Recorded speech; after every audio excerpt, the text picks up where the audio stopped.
Hi, my name is Dr. Danielle Crane. I'm a clinical psychologist, and today I'm going to be reacting to the music video Hi Ren.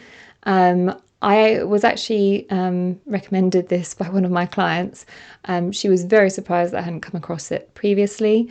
She said it's amazing and she really loves watching people on YouTube reacting to it. She didn't want to spoil it by telling me much about what it involves. I'm assuming it's mental health related, but let's have a look and see.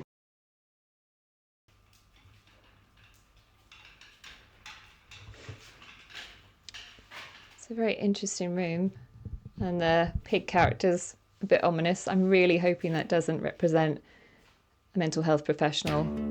Otherwise, it would suggest he hasn't got a good relationship with them.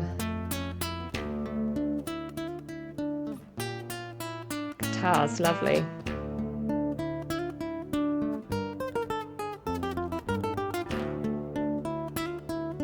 I don't know whether the wheelchair and the hospital gown are physical health related or mental health related.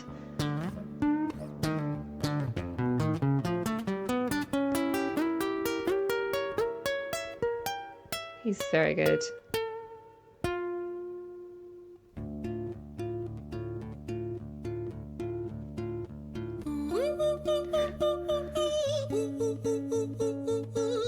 I was not expecting that. He's got an incredible voice, that's very high.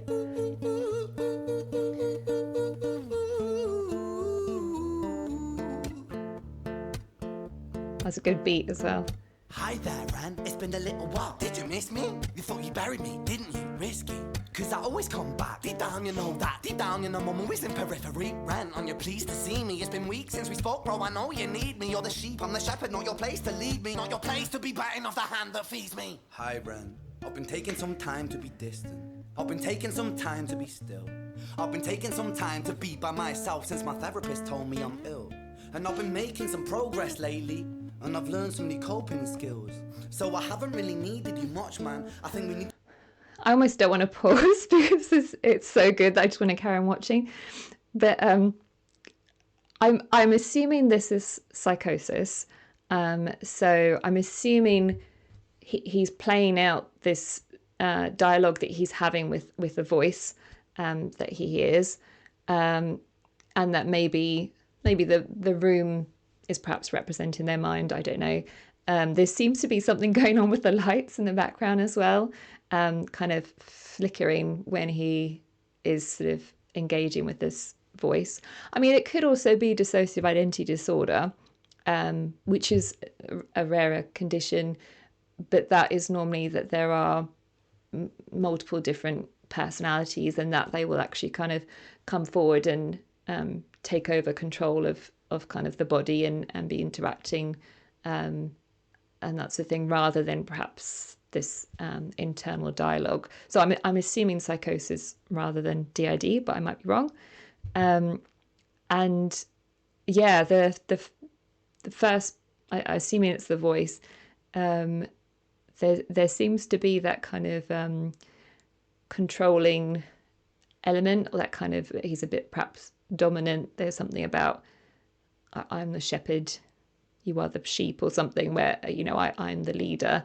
So perhaps, yeah, it's a very dominant voice that normally tells them what to do, and that's the thing. And there's a lovely kind of mention about engaging in therapy and trying coping skills and trying to kind of recover and get better.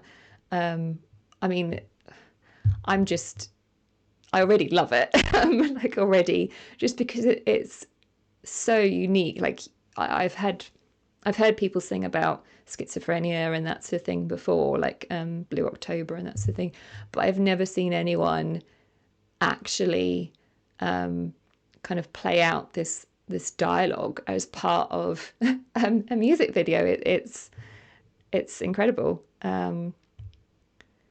Just step back and chill. Ren, you sound more insane than I do. You think that those doctors are really there to guide you? It's also just a really good beat. Mind is so perfect to always being lied to. Okay, take another pill, boy. Drown yourself in the sound of white noise. Follow this 10-step program, rejoice. And this is so common when we work with people with voices, is that when they start to engage in therapy, the voice will try and discourage it, will kind of say therapy's rubbish, it's never going to help you, like that sort of thing, you're stupid for trusting these people, and that's the thing, and we'll often get quite angry about them trying to get better. All your problems will be gone, fucking dumb boy. Nah, mate. And the lights are going some more now. I feel like things might be falling in place, and my music's been kind of doing bits too. Like I actually might do something great, and when I'm gone, maybe I'll be remembered for doing something special with myself. That's why I don't think that we should talk, man. Because when you're with me, it never seems to help. I like really feel for him. He clearly wants to try and get better, and he wants to find some sort of meaning in his life, and perhaps making music about his mental health is his way of kind of connecting with people and doing something that's sort of meaningful for him. And he's got that awareness now of actually when I listen to you, it doesn't turn out well, and that's the thing which I imagine is going to anger the voice even more. That you can amputate me, I am you, you are me, you are I am we are one. Yeah. Split in two, that makes one, so you see, you gotta kill you if you wanna kill me. I'm not leftover dinner, I'm not scraps on the side. And that's so sad about this kind of difficulty, is a lot of the time people do resort to suicide or have those sorts of thoughts because they feel like, that's the only way I'm ever going to get rid of this voice, the only way is to kill myself. When actually, there are ways that you can live a very meaningful, life despite still having a voice in the background, or you can learn to have a different relationship with it, or kind of just turn down the volume of that sort of thing. So there's loads of different ways for dealing with voices. But yeah, a lot of people, will struggle with this idea of actually, I can't get rid of it. The only option is to kill myself. Your music is thriving, delusional guy. Where's your top 10 hit? Where's your interview with Oprah? Wow, your Grammys, Ren? Nowhere. Yeah, but my music's not commercial like that. I never chase numbers, statistics or stats. I never write hooks for the radio, they never even play me, so why would I concern myself with that? But my music is really connecting, and the people who find it respect it. And for me that's enough, cause this life's been tough, so it gives me a purpose I can rest in. Yeah, I wish they played this kind of thing on the radio because it's incredible. And yeah, I can see why loads of people like him, and he has my utmost respect for actually being able to kind of raise awareness of mental health difficulties in this way, and in such a kind of creative and meaningful way. You can tell that he means every single word he's singing. It's clearly really personal to him and important to him. Man, you sound so pretentious. Ren, your music is so self-centered. No one wants to hear another song about how much you hate yourself. Trust me. You should be so lucky having me. There's almost a comical there's almost a comical part to the voice. Every now and again there's almost like these kind of jokes at his expense as well. That thing you neglected, I get it. You wanna be a big deal. Next Jimi Hendrix, forget it. Man, it's not like that. Man, it's just like that. I'm inside you, you twat. No, it's not, man. You're wrong. When I write, I belong. Let me break the fourth wall by acknowledging this song. Ren sits down, has a stroke of genius. He wants to write a song that was not done previous. A battle with the subconscious. Eminem did it. Played on guitar. Plan B did it. Man, you're not original. There's that comical part. It's the pinnacle of your success is stealing other people's material. Ren, mate, we've heard it all before. She sells seashells on the seashore. Fuck you. I don't need you. I don't need to hear this. Cause I'm fine by myself. I'm a genius. And I will be great. And I will make waves. And I'll shake up the whole world beneath it. That's right. Oh, I really feel for him. Complex leaks out of you. It's refreshing to actually hear you say it instead of downplay it. Music is all about the creative process, and if people can find something to relate to within that, then that's just a bonus. Fuck you. I'ma fucking kill you, Ren. Well, fucking kill me, then. Let's fucking have you, Ren. I'ma do it. Watch me prove it. Who are you to doubt my music? Cause I call the shots I choose if you die. Yeah, I call the shots, and so I choose who survives. I'll tie you up in knots when I lock you inside. Oh, wow. The lights are really going now that there's this conflict between them building up. Created at the dawn of creation. I am temptation. I am the snake in Eden. Oh, it's building now. I am the reason for treason, beheading all kings. I am sin, with no rhyme or reason. Son of the morning, Lucifer, Antichrist, father of lies. Mephistopheles, truth in a blender, deceitful pretender, the banished avenger, the righteous surrender when standing in front of my solar eclipse. My name is stitched to your lips, so you see, I won't bow to the will incredible. of mortal. Feeble and normal, you wanna kill me? I'm eternal immortal. I live in every decision that catalyzes chaos, that causes division. I live inside death, the beginning of end. I am you, you are me, I am you, Ren.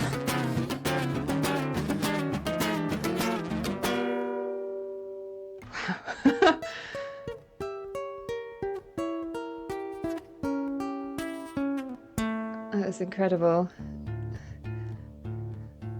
Has the voice won? Hi, Ren. Oh no, he's still there. I've been taking some time to be still. I've been taking some time to be by myself, and I've spent half my life ill. But so when he's saying, I've been taking some time to be still, I'm assuming he's referring to mindfulness, which is all about actually trying to kind of, instead of being constantly busy and distracting yourself and pushing things away, to actually take the time to be fully present in the moment that you're in, you know, give it all of your awareness and actually sit with sometimes really difficult emotions and thoughts. And that's the thing. It sounds like he's done a lot of, you know, therapeutic work. So yeah, I would be interested to hear what therapy he's had.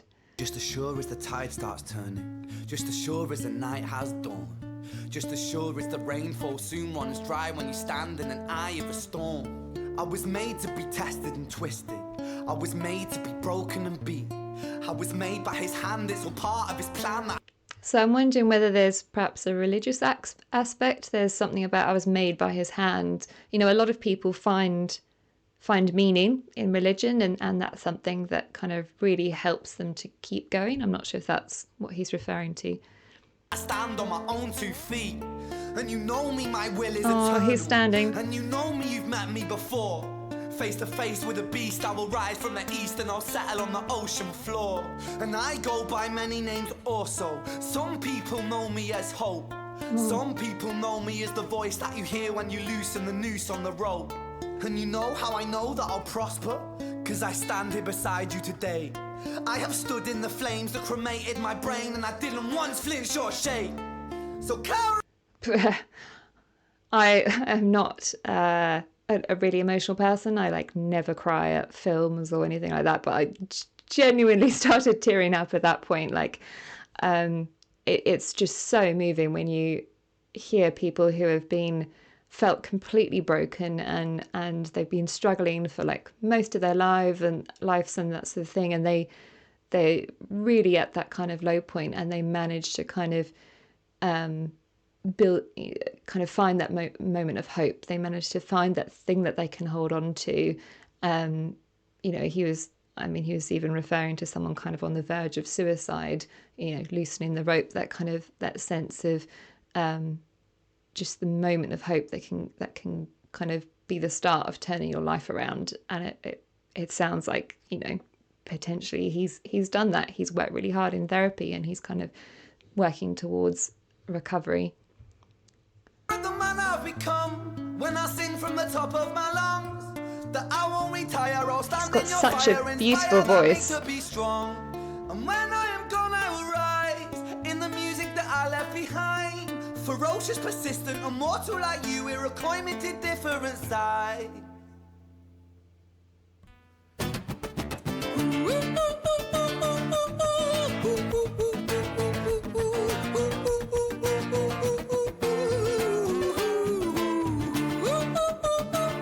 I can't sit still.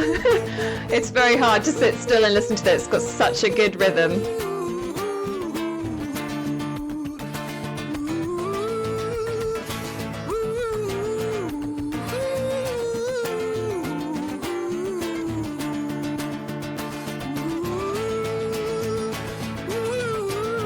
The lights are going lots now. Is that the end? There's still a bit of the video left, so I'm assuming this is not the end. When I was 17 years old, I shouted out into an empty room, into a blank canvas that I would defeat the forces of evil. And for the next 10 years of my life, I suffered the consequences, with autoimmunity, illness, and psychosis. Okay, so there is a physical health aspect to it as well. It sounds like, yeah, it's an autoimmune chronic health condition. When you said earlier, like, you know, I've been ill for this many years, I couldn't tell if you meant psychosis or something else. But yeah, often, unfortunately, chronic health problems make you more susceptible to mental health problems and vice versa. There's a strong relationship between them. As I got older, I realised there were no real winners and there were no real losers in psychological warfare. But there were victims and there were students. It wasn't David versus Goliath. It was a pendulum, eternally swaying from the dark to the light. And the more intensely that the light shone, the darker the shadow it cast. I might be completely misinterpreting what he's saying, but I'm wondering whether he's talking about something that we talk about in dialectical behaviour therapy. This idea of dialectics is that, you know, something can be both good and evil at the same time. We are all good and evil at the same time. It's not a case of things being black and white. It's kind of more that grayscale. I don't know if that's what he's referring to. It was never really a battle for me to win. It was an eternal dance. And like a dance, the more rigid I became, the harder it got. The more I cursed my clumsy footsteps, the more I struggled. So I got older, and I learned to relax. Again, not sure if this is what he's referring to, but I'm wondering whether there's perhaps he's done some acceptance and commitment therapy, because acceptance and commitment therapy is, a lot of it is about being able to accept reality, and about how fighting against reality actually causes further suffering. So, for example, if someone has a chronic health condition and they fight against it and they don't want to accept that they have it, actually it will often cause them more suffering. Whereas if they're able to accept it, and by accept I don't mean like it, you know, just acknowledge that that is reality, actually it can be helpful and allow them to kind of move forward with their life. And he talks about, you know, when he talks about cursing his clumsy footsteps, I think it was, that would kind of perhaps be similar, that kind of idea of, you know, if you're constantly fighting against the fact that perhaps, you know, there's something wrong with you, or that's a thing, it causes more suffering. Whereas he then talks about perhaps being a bit more flexible and I'm assuming kind of accepting. So yeah, I would be interested to know what therapy he's had, because some of the things that he says would really fit with acceptance and commitment therapy. And I learned to soften, and that dance got easier. It is this eternal dance that separates human beings from angels, from demons, from gods. And I must not forget, we must not forget, that we are human beings.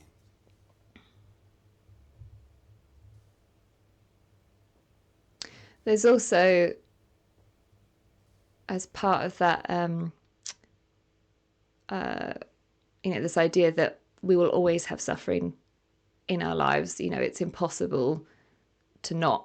And actually, yeah, a part of, you know, that is trying to be able to accept that there will be suffering, in order, and that you can still live a meaningful life, despite that. I don't know if that's kind of what he's referring to about, you know, we are human. I mean, it's such an incredible music video. I really don't know how I haven't come across this before. And huge thank you to my client for the recommendation. It's, yeah, I think I need to watch it another like 10 times to fully like grasp all of it. And I may have completely misinterpreted some bits, but I was very impressed. I was also curious about the voice. So often when people talk about their voice to us in therapy, it can cause the voice to get angry and annoyed about that, to the point where they might kind of try and get the person to stop talking to us, or that sort of thing. They might say unkind things and try and be controlling. And so I do wonder, when he's singing about the voice, does the voice react to that? You know, is he doing this performance all the while having that voice in his head telling him that he's not good enough, or his music is, you know, pointless, or that sort of thing? I would be really interested to know how the voice reacts to actually being kind of performed for people. So yeah, I was curious about that. So if you like the video, then please support Ren by clicking the link below and liking the video on his page. Also, if there are any other videos that you think would be good for me to have a look at, then feel free to put it in a comment or a message to me. Thank you.